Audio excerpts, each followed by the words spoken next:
লজ্জাস্থানে মুখ দেয়া যাবে কিনা, সহবাস শেষে বীর্য বাহিরে ফেললে গুনাহ হবে কি, স্বামীর বাম পাশে স্ত্রী ঘুমালে কি ক্ষতি হয়, উল্টোভাবে সহবাস করলে নাকি সন্তান বিকলাঙ্গ হয়। আপনারা যারা আমাদের প্রশ্নগুলো শুনছেন, আপনারা যারা আছেন শুনছেন বা মিডিয়া যারা শুনবেন, আপনারা এই সমস্ত বিষয়গুলোকে নিয়ে অনেক সময় ভাববেন বা চিন্তা করতে পারেন যে আমরা এগুলোর উত্তর কেন দিচ্ছি। এই সমস্ত বিষয়গুলোর উত্তর যদি আমরা না দেই, অনেকেই না বুঝে এগুলোকে হারাম পথে চলে যাচ্ছে, অবৈধ পথে চলে যাচ্ছে। রাসূল সাল্লাল্লাহু আলাইহি ওয়াসাল্লাম এই সমস্ত বিষয়গুলোর উত্তর দিয়েছেন, হাদিসে এসেছে কিভাবে ইসলাম তো এমন একটা ধর্ম। সূরা মাইদার 3 নম্বর আয়াতে এসেছে, আল ইয়াউমা আকমালতু লাকুম দীনাকুম ওয়া আতমামতু আলাইকুম নি'মাতি ওয়া রাদিতু লাকুমুল ইসলাম দীনা। ইসলাম একটি পরিপূর্ণ জীবন ব্যবস্থা। অন্য কোন ধর্মে আপনি এত পাই টু পাই প্রত্যেকটা বিষয়ের সমাধান পাবেন না, কিন্তু ইসলাম এমন একটা ধর্ম আপনার প্রত্যেকটা প্রশ্নের জবাব কোরআন সুন্নাহর ভিতরে আছে। সুবহানাল্লাহ। আপনি কিভাবে স্ত্রীর সাথে সহবাস করবেন, কিভাবে বাথরুমে যাবেন, কিভাবে বাথরুম থেকে বের হবেন, কিভাবে বাথরুমে বসবেন, সবগুলো পাই টু পাই শরীয়তে বলা আছে। এই জন্য আমরা বিষয়গুলো প্রশ্ন আসে আপনাদেরকে কথাগুলো বলি, এগুলোকে আপনারা ভিন্ন পথে নেয়ার চেষ্টা করবেন না। লজ্জাস্থানে মুখ দেয়া যাবে কিনা, প্রিয় ভাই, মূলত এই মুখ দিয়ে আমরা আল্লাহ সুবহানাহু ওয়া তাআলার জিকির করি, তাসবিহ তাহলিল ইত্যাদির জন্য এই মুখ আমরা ব্যবহার করে থাকি, এই মুখ দিয়ে তেলাওয়াত করি। এই জন্য এই মুখে লজ্জাস্থান নেয়ার উচিত নয়, লজ্জাস্থান নেওয়া উচিত নয়। অনেক স্বামী এই ধরনের আবদার করে থাকেন, অনেক স্ত্রী এই ধরনের আবদার করে থাকেন, তো এইগুলো উচিত নয়। বাকি যদি কোনো স্বামীর আবদার হয় বা কোনো স্ত্রীর আবদার হয়, এখন সে আবদার পূরণ না করলে সে হয়তো বা খারাপ পথে চলে যেতে পারে, তো সেই ক্ষেত্রে আপনার এটা করতে পারেন। এটা সরাসরি হারাম হবে এমন কোনো দলিল নেই। যেগুলো হারাম সেগুলো হাদিসে নিষেধ আছে, কিভাবে কি কি করা যাবে না, সহবাসের ক্ষেত্রে কি কি করা যাবে না, স্ত্রী থেকে কি কি কাজ, স্ত্রীর সাথে কোন কোন কাজ করা যাবে না, এগুলো নিষেধ আছে, এগুলো হাদিস দ্বারা প্রমাণিত আছে। কিন্তু মুখে নেয়ার ব্যাপারে কোনো নিষেধাজ্ঞা সরাসরি আসে নাই বিধায় আমরা এটাকে সরাসরি হারাম বলতে পারছি না। কিন্তু এই ধরনের কালচারগুলো মূলত এগুলো ইতিপূর্বে আমরা ছোটবেলায় বা আমরা আমাদের বয়স হওয়ার পরে, আমরা সাবালক হওয়ার পরে এমনটা শুনি নাই। ইদানিং এই ধরনের প্রশ্নগুলো বেশি আসছে, বোঝা যায় এই ধরনের কালচারগুলো ইদানিং শুরু হয়েছে। আর হতে পারে এগুলো অমুসলিমদের কৃষ্টি কালচার হতে পারে।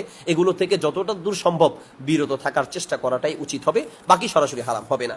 উল্টোভাবে সহবাস করলে নাকি সন্তান বিকলাঙ্গ হয়, সন্তান বিকলাঙ্গ হয় হওয়ার বিভিন্ন কারণ অনেকে লোকে মুখে বলে থাকেন, এই সেই বিভিন্ন কারণ বলে থাকেন। উল্টোভাবে সহবাস করলেও এটারও বৈধতা আছে, তবে একই জায়গা থেকে হতে হবে। অর্থাৎ সহবাসের জন্য সামনের রাস্তায় ব্যবহার করতে হবে, কোনো মতেই পায়খানার রাস্তা ব্যবহার করা যাবে না। সেটা আপনি সামনে পিছনে যেভাবে হোক, শুধুমাত্র প্রস্রাবের রাস্তা বা সামনের রাস্তায় ব্যবহার করতে হবে। সামনের রাস্তা ব্যবহার করে সহবাস করার বৈধতা আছে, পিছনের রাস্তা দিয়ে ব্যবহার করার বৈধতা নেই। সেটা আপনি আপনার স্ত্রী হারসুল্লাকুম, আল্লাহ সুবহানাহু ওয়া তাআলা বলেছেন এটা তোমার জন্য একটি চাষ, অর্থাৎ তুমি যেভাবে চাও তার সাথে সহবাস করতে পারো, তবে কোনো হারাম পন্থায় নয়। পায়খানার রাস্তা ব্যবহার করা যাবে না, হায়েজ নেফাজ অবস্থায় সহবাস করা যাবে না। আর এছাড়া আপনি আপনার মনের চাহিদা মতো আপনি সহবাস করতে পারেন, হারাম পন্থা বাদ দিয়ে কোনো সমস্যা নেই। এরপরের প্রশ্ন, স্বামীর বাম পাশে স্ত্রী ঘুমালে কি ক্ষতি হয়? অনেকে মনে করে থাকেন যে স্বামীর বাম পাশে স্ত্রী শোয়া যাবে না, ডান পাশে শুইতে হবে, স্ত্রী স্বামীর ডান পাশে থাকতে হবে, স্বামী স্ত্রীর বাম পাশে থাকতে হবে, ইত্যাদি অনেকগুলো কথা আমাদের সমাজে আছে। আপনি স্ত্রীকে চাইলে ডানে রাখেন, বামে রাখেন, যেদিকে ইচ্ছে সেদিকে রাখতে পারেন। স্ত্রী ডানে বামে বা যে কোনো পাশেই থাকতে পারে, স্ত্রীর জন্য কোনো একটা পাশ নির্ধারিত নয়। এরপর প্রশ্ন হচ্ছে, সহবাস শেষে বীর্য বাহিরে ফেললে গুনাহ হবে কি? বীর্য বাহিরে ফেলা এটাকে ফিকের ভাষায় আজল বলা হয়। যদি কেউ সন্তান নিতে না চায় তাহলে স্ত্রীর গর্ভে বা যৌনাঙ্গে বীর্য না ফেলে সে চাইলে বাহিরে ফেলতে পারবে, যদি বাচ্চা নিতে না চায়। তবে বাচ্চা কেন আপনি নেবেন না সেই বিষয়টা আপনাকে ভেবে দেখতে হবে। অনেক সময় বাচ্চা হলে আমি কি খাওয়াবো, বাচ্চাকে আমি কিভাবে লালন পালন করব, ওরে খাওয়াবো কি, আমার রুজি রোজগার নেই, এই নিয়তে বাচ্চা নেওয়ার পথ বন্ধ করা যাবে না। আল্লাহ সুবহানাহু ওয়া তাআলা বলেছেন, সূরা হুদের 6 নম্বর আয়াতে এসেছে, ওয়া মা মিন দাব্বাতিন ফিল আরদ ইল্লা আলাল্লাহি রিজকুহা। আল্লাহ সুবহানাহু ওয়া তাআলা বলছেন যে পৃথিবীর প্রত্যেকটা প্রাণীকে রিজিক দেওয়ার দায়িত্ব শুধুমাত্র একজনের, তিনি কে? আল্লাহ। আল্লাহর হাতেই শুধুমাত্র রিজিক দেওয়ার দায়িত্ব।